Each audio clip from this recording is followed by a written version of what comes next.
Greetings, Missouri Mid-South. I've had one of those serendipitous weeks where a number of the meetings and conversations I've been in have connected thematically around the history of the United Church of Christ and the history of our conference. And again, the conversations have centered on the diversity of the UCC and what a blessing that diversity is, how important and valuable it is. But also how easy it can be to grow frustrated when we don't agree with one another, or how quickly we can feel divided when we focus only on our differences.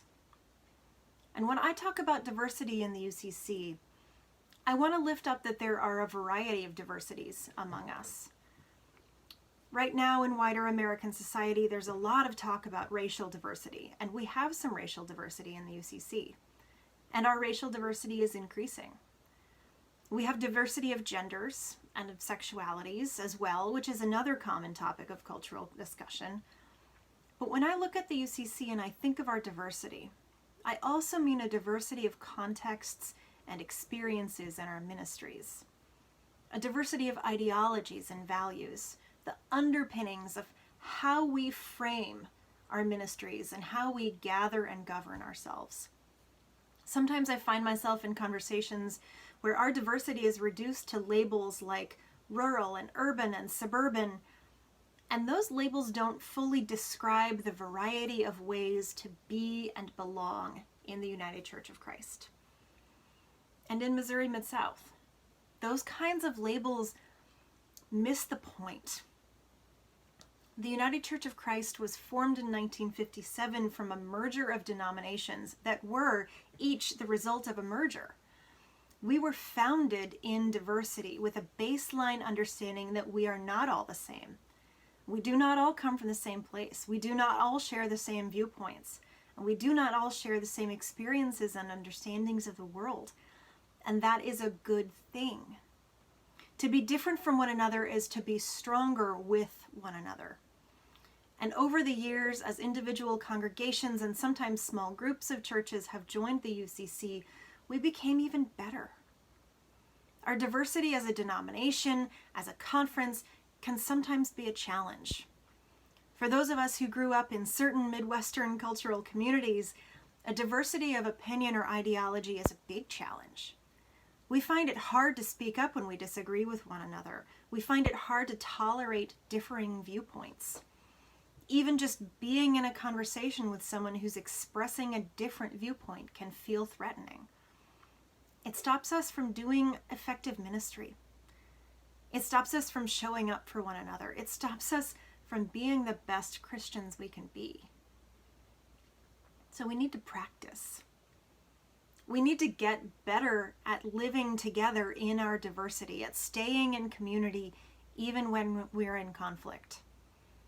We need to grow in our understanding that the outcome of a decision-making process is better when we start the process with different ideas and viewpoints.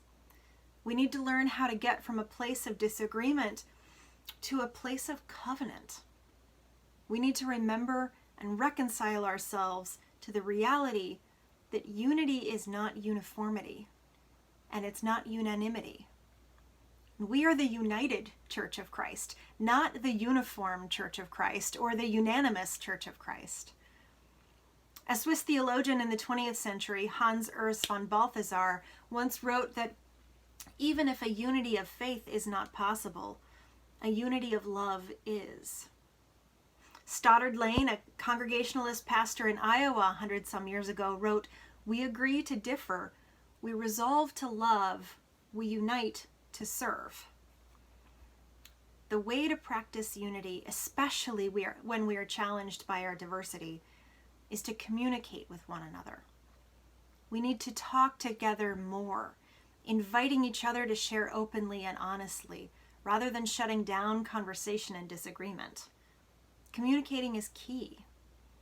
And communication is a two-way street. When someone's ideas make you uncomfortable, ask them more questions, not to challenge them, but to understand them better. When someone's ideas make you feel threatened, ask yourself why that is. If your life really is threatened, you don't have to stick around for that. But if the threat is to your comfort, ask yourself what you might need to learn in order to be a more faithful follower of Christ in this moment. Jesus was not about seeking comfort. He was about building community. Not cliques, but community. I haven't been here very long, but one of the criticisms I've heard from some is that the conference could do a better job of communicating. I'm still trying to learn what it means when I hear it. I suspect not everyone means the same thing when they say it.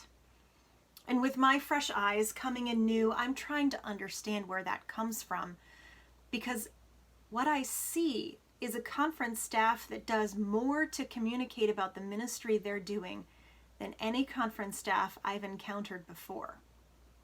If we've got this much communication activity, but the perception is that we're not communicating, then there's a gap somewhere, and we need to understand it so we can do something about it.